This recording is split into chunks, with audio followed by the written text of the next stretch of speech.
The other news today has been that Harvard University has decided to remove courses taught by Mr. Swamy, saying that his views on Muslims in a recent controversial piece that he wrote, actually back in July, were reprehensible. Now, in that article, he had recommended demolishing mosques and suggested that only Muslims in India who acknowledge that their ancestors were Hindus should be allowed to vote. So, at a faculty meeting in Harvard, one of their professors, Naik, proposed scrapping Dr. Swamy's courses, saying that his op-ed was something that clearly crossed the line by demonizing an entire religious community and calling for violence against their sacred places. Now, this is a time when we're in the middle of a huge debate on freedom of speech. Dr. Swamy, how do you feel about Harvard saying that your courses have to go? Well, first of all, it was not the Department of Economics which nominates me every year and invites me every year, but it was a faculty where people who are not economists, who are India studies people like Naik and Witzel and Sugata Bose, etc. I thought the most democratic thing for them to have done is to send their complaint to me and a copy of the article I wrote and ask me what my reaction is first. That is in law called audi alteram partem, which means that nobody should decide against anybody behind the back of that person, or at least eliciting his opinion. So that's one big surprise. Secondly, there's no complaint about my teaching at Harvard economics, because obviously I've taught for 50 years and every year Harvard calls me. My student rating is perhaps very high, that's why. This is not a question about my economics writings. This is about an article I wrote in India following the terrorist attack in Bombay. Now, I think this is a dangerous principle, that if Harvard begins to start making a teacher at Harvard accountable for what he has written elsewhere on another subject, then tomorrow Ms. Naik or Witzel, who have written pornographic stuff about Hindu religion in their writings, when they come to India, I can make them accountable. But you realize that your article offended quite a lot of people. Who? It did not offend people. I have seen polls, I have seen Twitters, I have seen Facebooks, I have seen letters to the editor.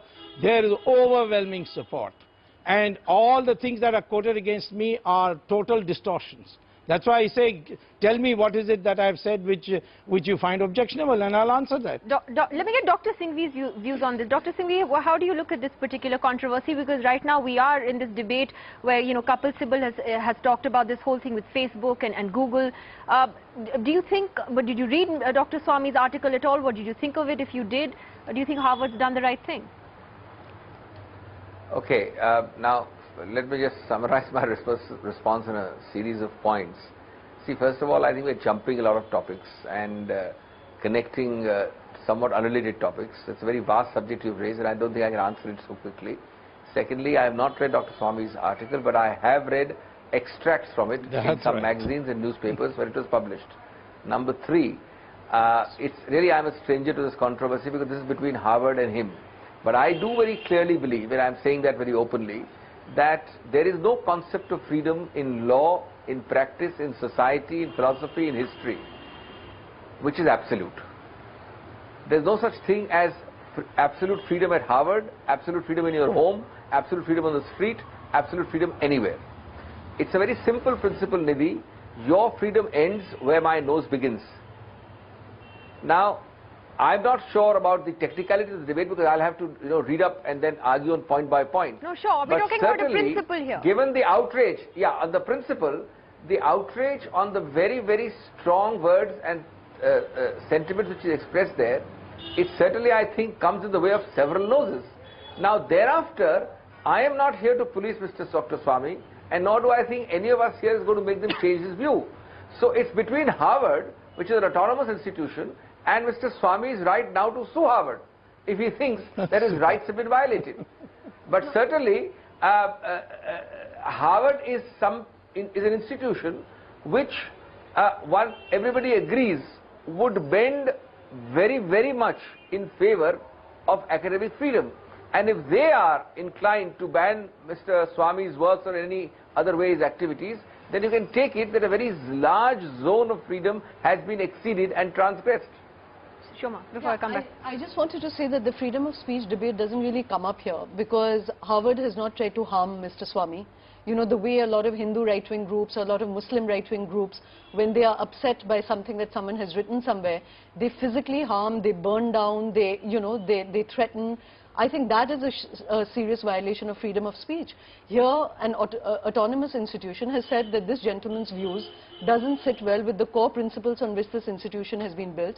And I don't think Mr. Swamy or any one of us can segregate what we feel politically from what we feel economically. We are integrated human beings, and what we write in India surely can be read in America and assessed for what it is, you know. So I think that's a specious argument. And to just say that there was Twitter support or Facebook support. No, I didn't say that. No, I said I didn't say that. I was responding. I said they didn't even ask me what I wrote.